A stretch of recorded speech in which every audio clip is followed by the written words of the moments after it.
This is the You, Me, and BTC podcast.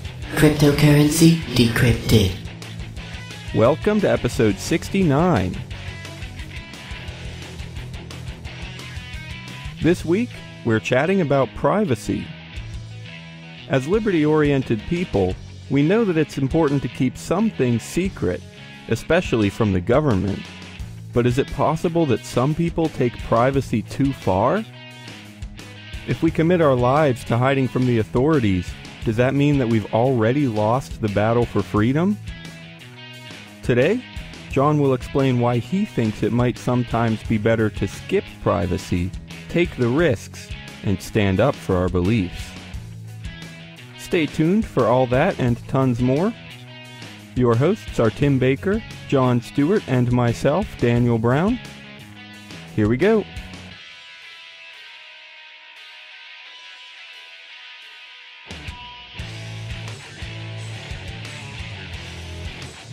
Ladies and gentlemen, welcome to the show today. Thank you so much for joining us. I hope you do every Thursday or Friday. I don't know, whenever you listen to the show. It could be any time. It's a podcast. But this is the You, Me, and BTC podcast. This will be episode 69. We are recording pretty late night again, or early morning if you want to say so. It is Wednesday the 22nd, and technically you'll hear this tomorrow on the 23rd.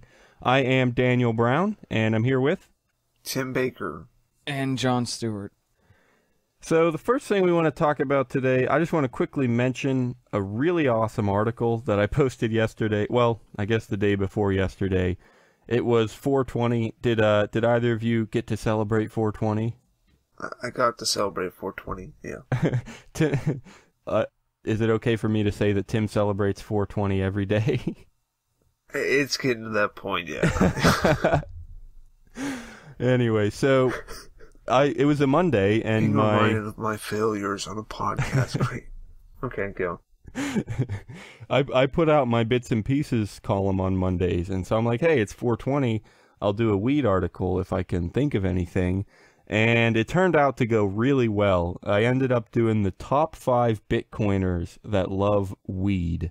And there's some pretty cool names on there. Bitcoin Bell, Adam Kokesh. Great people who love Bitcoin. And they love weed. I don't know. I don't know if they're massive stoners or what, but they logically, have reasons to support, support safe drug use and stuff like that. So you can... I don't know how much they'll support safe drug use. I'm pretty sure Bitcoin Bill and Adam have also talked about some harder drugs too, which is fine. I mean, I don't have a problem with it. It's just... that was my whole thing, because I remember talking to you a little bit before, Daniel, about how much I don't like days about things, and I even brought up about 420, was because everyone has these days where like, oh, well, I'll support it, and they have these stupid little posters that say weed isn't a drug, it's a plant. How can you make something illegal? It grows out of, so does cocaine, and like how much we've engineered this. Cocaine isn't that far from the plant, so there's heroin, so get off your little high horse. But my drug grows out of the ground. It's different than yours. It's still just changing the chemistry in your brain. Isn't anthrax just like spores? Yeah, probably. Plenty of poisons are natural, I mean. Yeah. I mean, Tim, yeah. I know what you mean about the days, though, because like when I think of 420, I just think of a bunch of retarded frat boys, like... No, that's like, actually... I did kind of address that, though, John, and you're right, Tim. Maybe safe isn't the best word, but my point was they don't just say, oh, let's get high, I love drugs, 420, blaze it. They have, logical reasons. They think more sensibly, and if that makes sense, they just kind of, they understand it a little bit more than your frat brothers or whatever. You're talking about as far as saying that it's their body. Right. So, yeah, check out that article, and it'll be on the website, obviously, youmeandbtc.com. Before we jump into some other things, we're going to talk about we're going to think about privacy in maybe a way that you wouldn't expect us to. We had some weird thoughts about how maybe privacy, we'll get there. It's not quite what you might expect. But before we get into that, I want to mention bitcointalk.club. You've probably heard of bitcointalk.org. It's just a forum, pretty popular Bitcoin forum. I think it was even Satoshi himself did some work on that forum. But we have a buddy, Squall1066 is his username. He's a legendary member on bitcointalk.org. So it's one of the highest ranks you can get, probably the highest. I'm not 100% sure. But he started bitcointalk.club just to have a new space, a new forum. It's pretty new, pretty fresh. So I don't know if you wanna become a legendary member on the new forum. I guess you could. It's good to get in at the beginning. One of his focuses is on altcoins a little bit. He's working on his own altcoin, and yeah, I don't know. Check it out, bitcointalk.club, if you want to join the community, an early community. You said he's focusing mostly on the altcoins now. Is it like how big is the Bitcoin part going to be? Is that still going to be most of it? No, it is. Yeah, I mean, it is bitcointalk.club. So it is a Bitcoin centered, but he loves altcoins and he's working on one now. So that's going to be part of it. But yeah, I think the main focus will be Bitcoin. And yeah, like I said, a new place, a new forum. Check it out. bitcointalk.club. So part of the reason we started thinking about privacy today is you've heard us for the past couple weeks talking about the Bitcoin Not Bombs meme contest. We interviewed Drew Phillips and Angela Keating on the whole subject. And if you want to check that out and learn more, you can. But I guess also on 420, that was the last day to submit memes to the contest, and so the entries are public now. We had a chance to scroll through them. There are some really awesome entries, so we're so glad to be a part of that. We're going to be selecting some winners pretty soon. As well as some very strange ones. Yeah. Oh, yeah. Well, yeah, they are interesting. I mean, it's even if they're strange, they're fun to look at, fun to laugh at, so they're really a ton of great work there. So I don't know, did you guys have any favorites you want to share?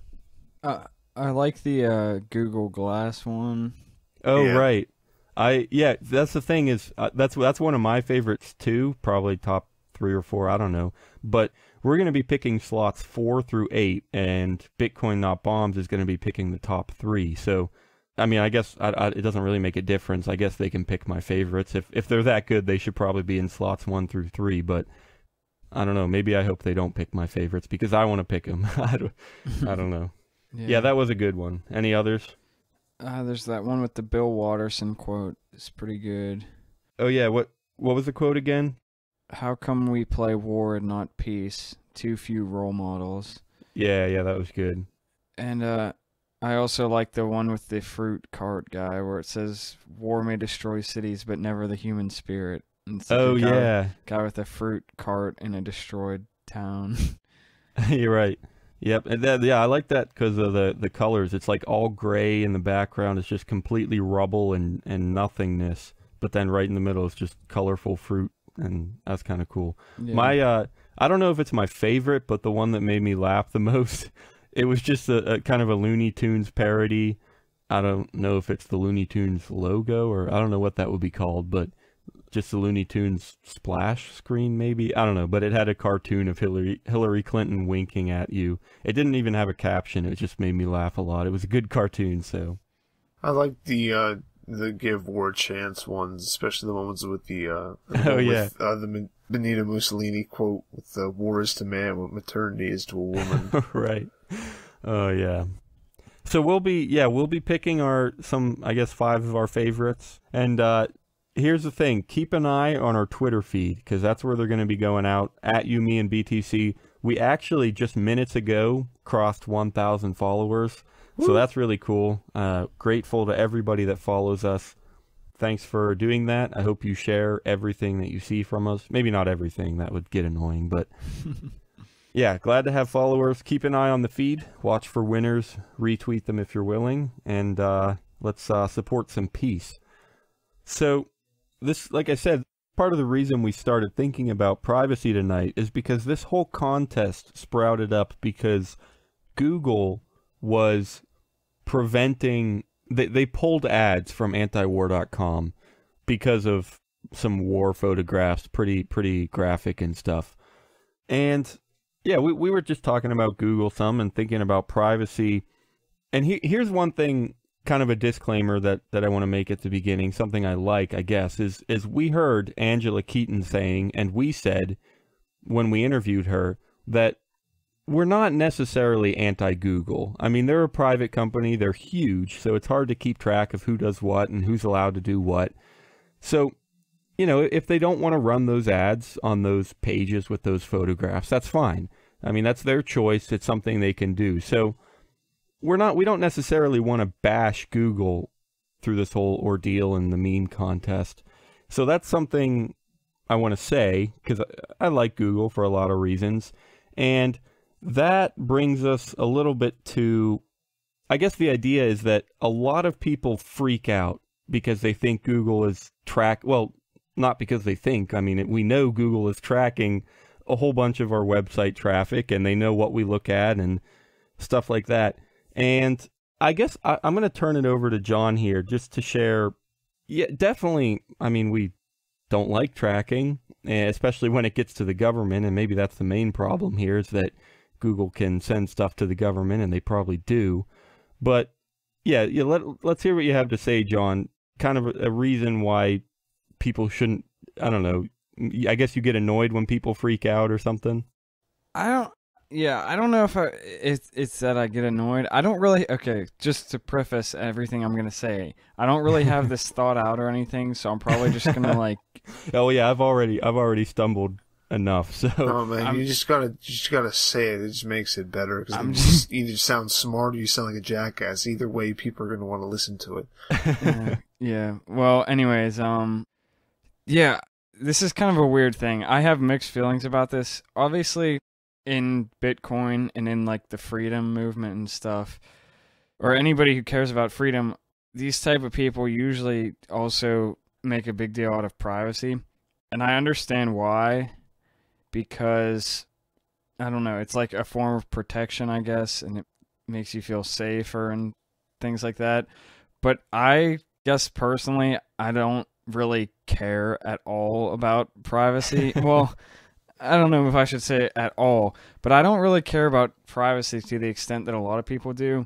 I first started thinking about this when you guys were on that show with, what was the guy's name? Oh, right, Ernest Hancock. Yeah, when you guys were on the show with Ernest Hancock was when I first started thinking about this, because, I don't know, he was kind of, well, I mean, I think partly just his style is kind of being offensive and trying to make you uncomfortable, but he was kind of like getting at you guys about having Facebook and stuff, and like right, what kind of ways you were on the internet that wasn't necessarily private and stuff.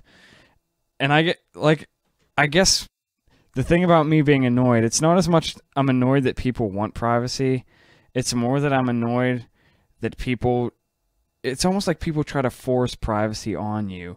And they're like, well, if you're not doing everything you can to keep all of your stuff private, like, you're just going to get, they're going to kill you, they're going to find you, and they're going to kill you. Like, you're just being an idiot, worry about what you put on the internet, they're going to take away your job, they're going to do this. Yeah. Yeah. And okay. I understand that, like, they have a point, but I don't know. I guess for me, I'm kind of more the type of person where, like, if I think something, I'm not afraid to say it. Like, I'm not someone who's going to try to avoid the consequences of something that I actually think or do, generally. I mean, everyone does in certain cases, and I definitely do in certain cases, but generally, like, that's, I guess, why I don't care about privacy. Like, if I'm going on antiwar.com and, like, if the government finds out, like, they search my IP address and find out that I've been on antiwar.com, and, like, maybe 10 years from now or something, like, they start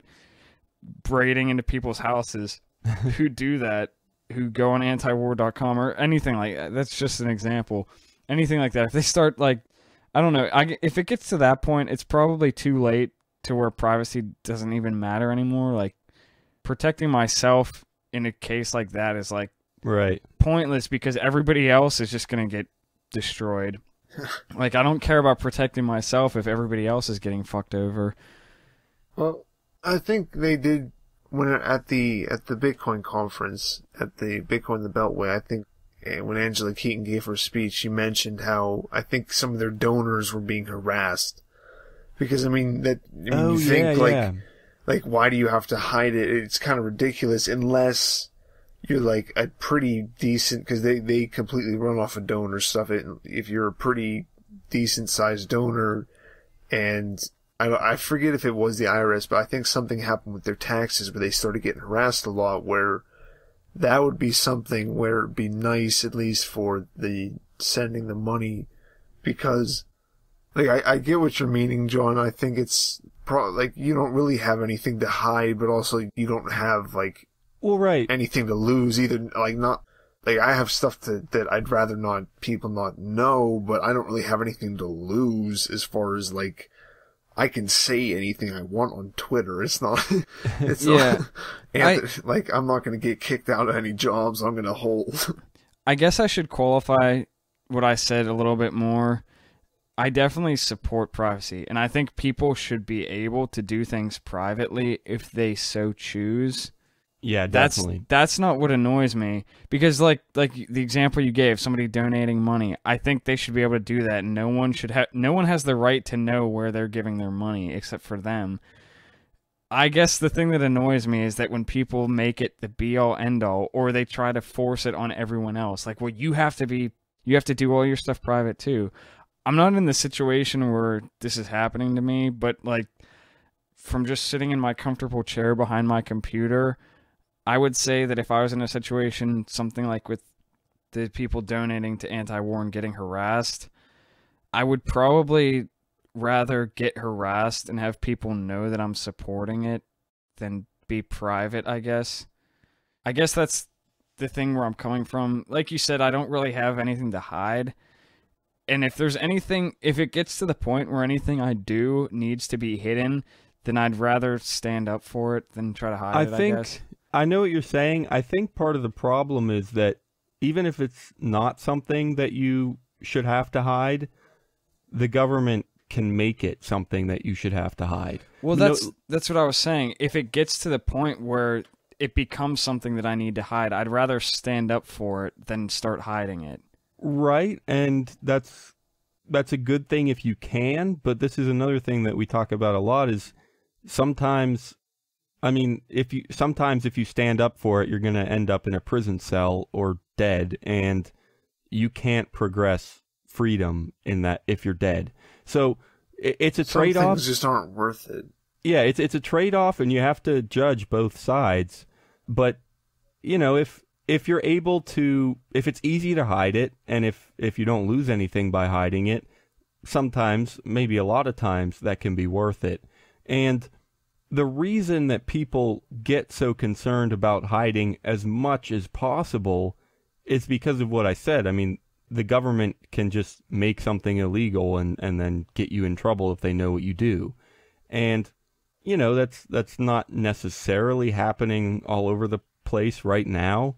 But, people say that it could happen, and they just want to be careful. And I respect that. Like, I agree with John. You should have the right to be as private as you want. And go for it. If you're willing to take the extra steps, more power to you. My personal example, maybe, that kind of just confuses me is when people like freak out when they're shopping for like a wristwatch, and then they go to like wherever they get their news from, NBC.com, and there's an ad on NBC.com for a watch, and they're like, what the heck? Everybody's tracking me. They can see what I do. This is terrible. I need more privacy plugins. So Google, who cares if Google knows that you wanted to buy a wristwatch? They're not tracking you to attack you in that case. They're doing it to make money, and even who cares if they make money off of me? They're probably gonna make you, like, all the ads I normally see are stuff for like Amazon. It's just gonna give you the best deal you can for exactly. the thing. So they're probably kind of helping you too. Actually, Amazon changes the price depending on what you've bought. They make things more expensive. What do you mean depending on what you bought? Like if Amazon's algorithms predict that you're more likely to buy this item, it will be more expensive for you than it is for somebody else. Okay. That's pretty interesting. That could be a whole episode maybe sometime. Yeah. I don't know how far. I don't know the extent to which it's more expensive. It's obviously not going to be so much more that it's noticeable. Right. That it's like really obvious. Like, oh, I want to buy this $10 baseball cap, but it actually costs like $40 or whatever. Yeah. But I still just gotta have it. Yeah, but in general, you know, it is risky because Google can give the government that information, and then who knows what could happen. But at face value, I mean, they're making money, and you know, the biggest complaint you could say is like, oh, they're making money off of me, but nobody's forcing you to give them money. Just because you see that ad for that wristwatch doesn't mean you have to click it and buy it. If they do make money off of you, it's because you chose to give them money, and there's nothing wrong with that. So setting the government aside, that seems completely okay to me. Well, be all for security, just don't be annoying about it, and don't be a fearmonger about it, and... Yeah, I guess that's maybe the thing that annoys me, is that it's like fearful.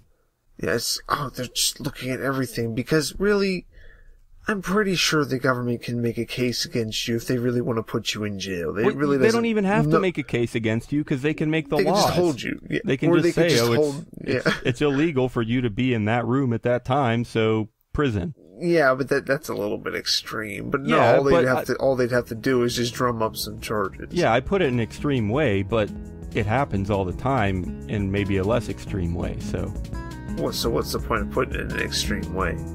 It's a rhetorical device, Tim. People do that. Okay.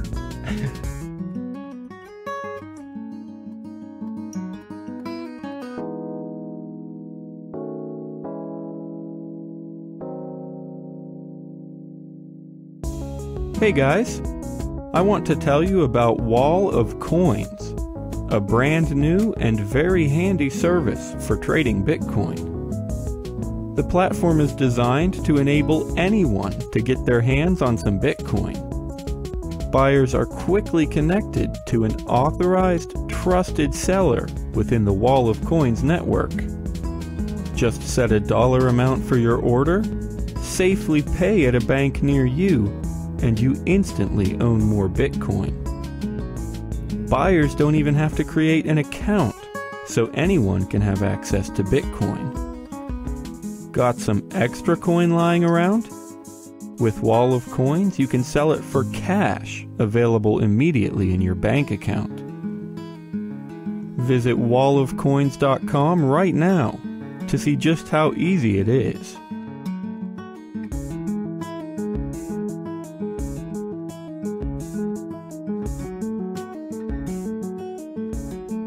Here's another thing that bugs the crap out of me. No, it doesn't bug the crap out of me. It's just do it if you want to. But when people put sticky notes on their webcams, like, what the most they're ever going to see is like your face. Like, what are they possibly going to get from that? It's for jacking off, Daniel. Okay, so they see that. What? Some people don't like the idea of someone watching that, or people obviously, like, someone could get the footage and then they could blackmail me. No, I get that, and I get that people wouldn't want them to watch you do that, but does it happen that often? Like, people, I don't think that's the main reason, though. Like, people do that at work, and I mean, put sticky notes on their camera no matter where they are and no matter when. Well, they might just leave it on, or it might, at work, it might just be so that they don't accidentally turn on or something. But, yeah, it just... Because, I mean, again, going back to the security thing, we walk around with a GPS, a microphone, a camera. Exactly. That's... on our pockets within, like, inches of us at all times of the day. If somebody has enough control of your computer to access your webcam, they're not going to be looking at your webcam. They're going to be looking through your files and everything you have on your computer. Your webcam... Yeah, no one wants to see you. No one wants to see... Off. Well, yeah, but I still don't think that's no one even... wants to see Daniel jacking off. I still don't think that's the main reason. I think that's why people put sticky notes on their thing. I don't think you realize how paranoid people get about that. All right. I don't think it's that they think they're going to get in trouble for it. It's more just like a comfort. Yeah, having people look at them. Yeah, exactly. That makes sense to me. So, Daniel kind of enjoys that little bit of the thrill that maybe someone's out there watching. I'm gonna go Let's ahead not and go there. I'm gonna go ahead and publicly disagree with that, Tim. He stares into the camera. Oh man. Yeah, so I've actually been rereading 1984 right now, so this is kind of interesting to talk about with that in mind. That's a great book. Let's do it. Well, yeah, I mean... I don't think he was asking permission. Just to go back to what I was saying before about... I wasn't giving him permission. I was giving him encouragement. Shut up. Okay. Anyways, just to go back to like what I was saying about before about like not... I don't know, I guess just being willing to take a stand. I think at this point it's still worth it to do that. I guess like where I would start to care more about it for myself is where I think like I don't know, like standing up for things that you shouldn't get in trouble for becomes impossible, then I would start caring about it more. Does that make sense? Yes. I think I agree with you only when it comes to the government. When it comes to the government, sure, stand up for your privacy as much as you want. If you're doing it against Google, I think you're wasting your time. I mean, if you're worried about the government tracking you and arresting you for something you did or making something illegal that you're doing, or if you just want to make the statement that could happen and you want people to know, then that's fine. Definitely do it. Well, if the government's involved, then yeah, stand up for everything, I guess. I don't know. Yeah, that's a logical fear then, because the government can fuck you over and can ruin your life. But just like, well, I don't hide stuff from like Daniel, because if he tells people about stuff that I do, I can tell stuff about him that he does. So it's just mutual destruction. That's true. Just wait, what, is that what it's, or what was the term in the Cold War? Mutual annihilation? Not Something sure. like that. So I don't know. Anyway, what were you going to say, John? Well, yeah, what you were saying about the government just being able to destroy you.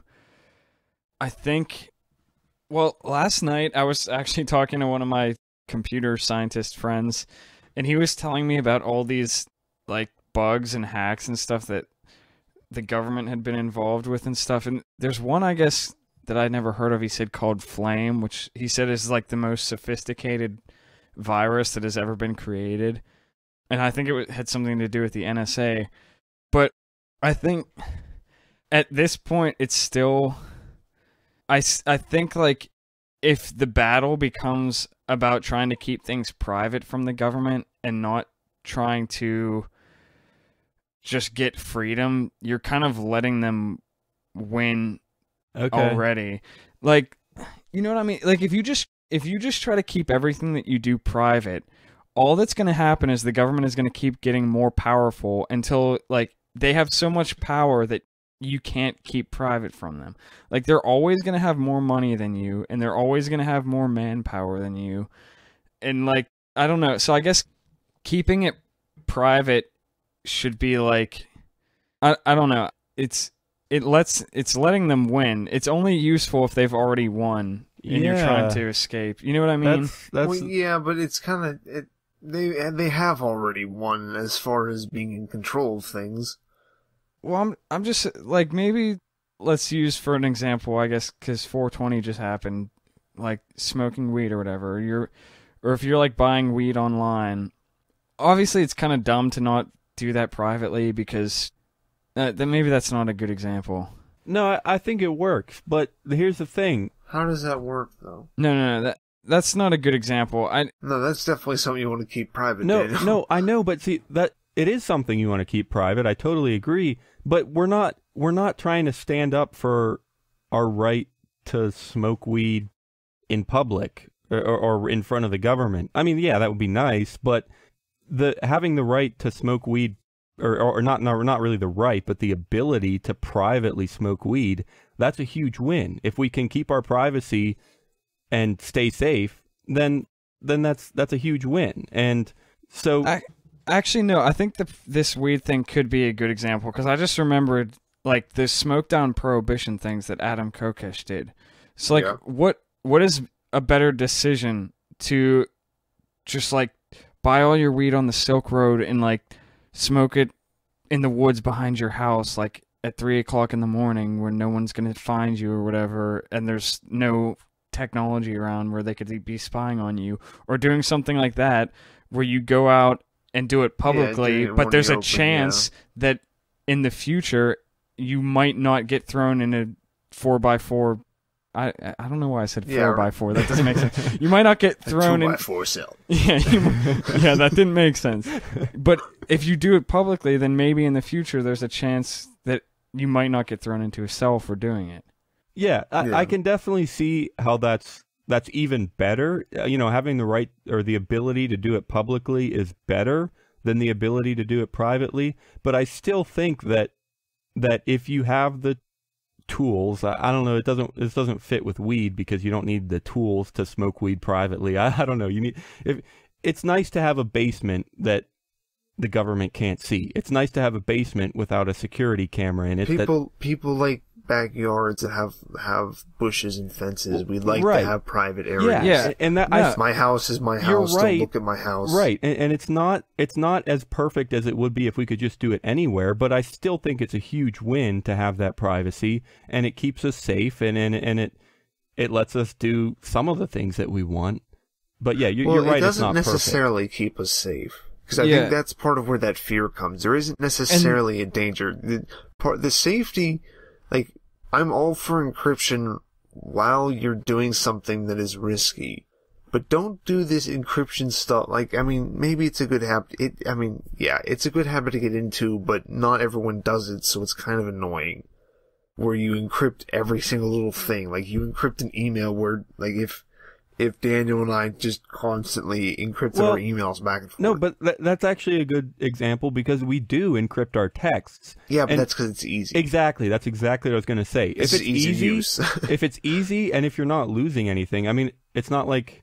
Yeah, it's not that hard. It's not like I'm having to like spend $3 per text message. No, it's free. So if it's easy and if you're not losing anything, it's not like I can't send you pictures or anything. They fixed that now. I can send you pictures. I'll just send you all the pictures. I'm literally not losing a single thing except for, a 5-minute setup, and it's encrypted. So if that's possible, then I almost can't see why you wouldn't do that. Yeah, that's exactly what we said in, I don't know if it was the last episode, but no, it was the last one. About I wasn't there, but yeah.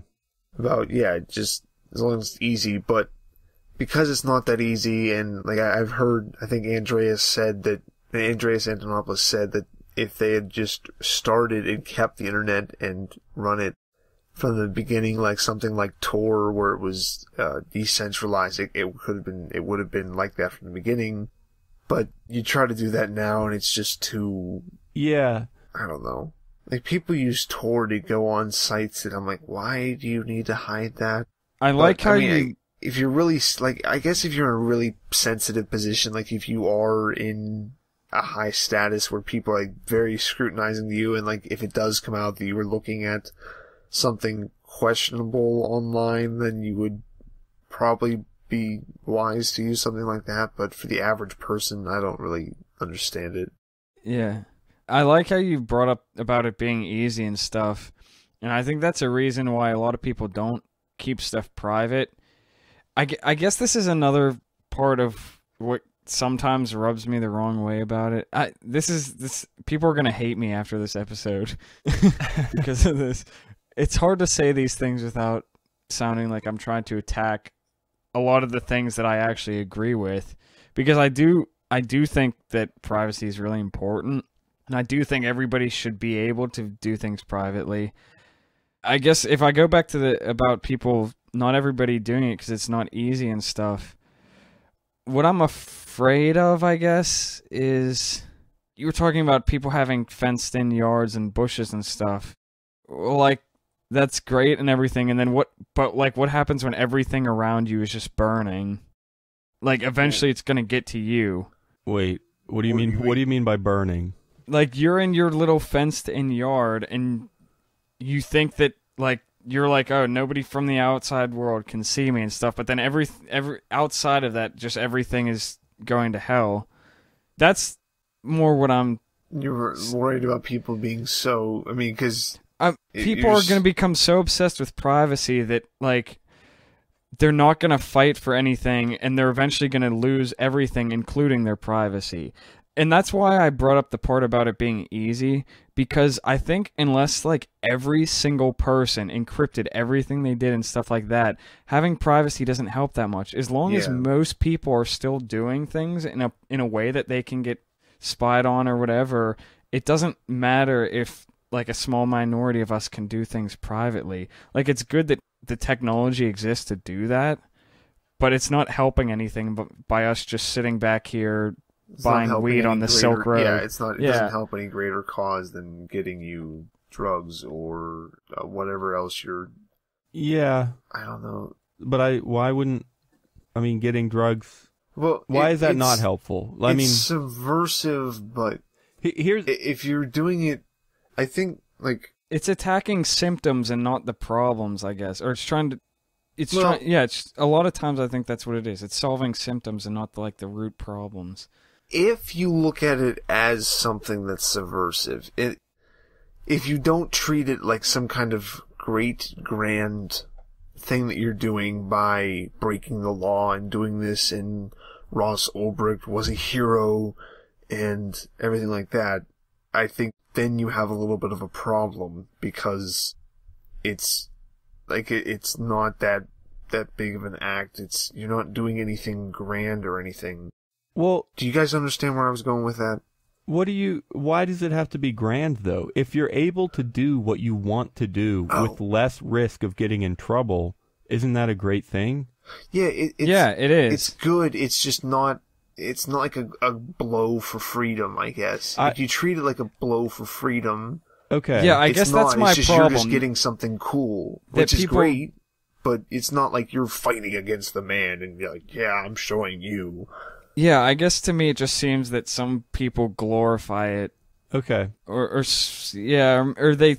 I don't know, it's... People glorify it and then don't go all the way, like... Yeah. Like, if you're gonna, like, really glorify it, then go completely... Like, whatever Amir Talkie, whatever the fuck he does, where he just, like, goes off and just disappears for months at a time, no one knows where he is, he's just coding that... He's the guy with the dark wallet stuff and the dark market. One thing I can see, and this kind of backs up a little bit to something I think John was saying earlier, I generally agree that maybe you're right, it shouldn't be glorified as much as some people do. Maybe it's not huge. And I can also see that if it's not easy, like we were saying, some things are just quick and easy, let's be private. But if something is difficult to set up, then I can see how that would be the government winning. Because, you know, if the government forces you to build a 20-foot iron wall around your house to be private, that's them winning, because you're losing money and effort and time to build that wall because of the government. So I can definitely see some losses there. And, you know, in the software or technical sense, if it takes you hours and hours and money or time or whatever to set up encryption, there's a little bit of a loss there too. I mean, that's harder to do. I mean, you're still a slave. You're just slightly right. Like running Tor. Tor can be a little bit difficult to set up sometimes, and it's not difficult to set up really. It's just touchy, and it's just not a good service. Yeah, not that many it's a little bit slower. It. Yeah, it's slower because you have to hop connections and everything. So again, it just comes back to cost benefit. I mean, if it's worthwhile for you to do that and have drugs, then that's a win for you. It's not necessarily a win for the people against the government, but I guess it could be a win for you. If you want to stand up for something and take more risks and go publicly for something, that would be more of a win for the people, and it may or may not be a win for you, depending on how it turns out. So it really maybe just comes down to cost benefit. Just see what works, what progresses freedom more, and what gets you your liberty and stuff like that. It's what your goal is. Are you trying to progress a wide goal of, like, pushing people into freedom, or are you just trying to live the freest life that you can, acknowledging that you're going to stay in this country Right, and that's where the problem comes in, is because, like we've been saying, I'll try and make it a little bit clearer, and you guys can tell me if I'm right. The problem comes in because, like we said, people are glorifying it so much, and they act like privacy is what's going to bring us freedom. But the problem is that if you have to focus so much on privacy because of the government, then you're not free from the government. Does that kind of sum things up? Does that make sense? Yeah, that sounds pretty good. So hopefully people won't hate me too much after. Hate him, hipster douchebag. Yeah, that's why I have no friends, because I just try to think of something negative to say about everyone. Just even the people that I like. Just enjoy making people uncomfortable and angry. Like, if you think something, I'm just gonna come up with a way to refute it, even if I agree with you. That's not always true.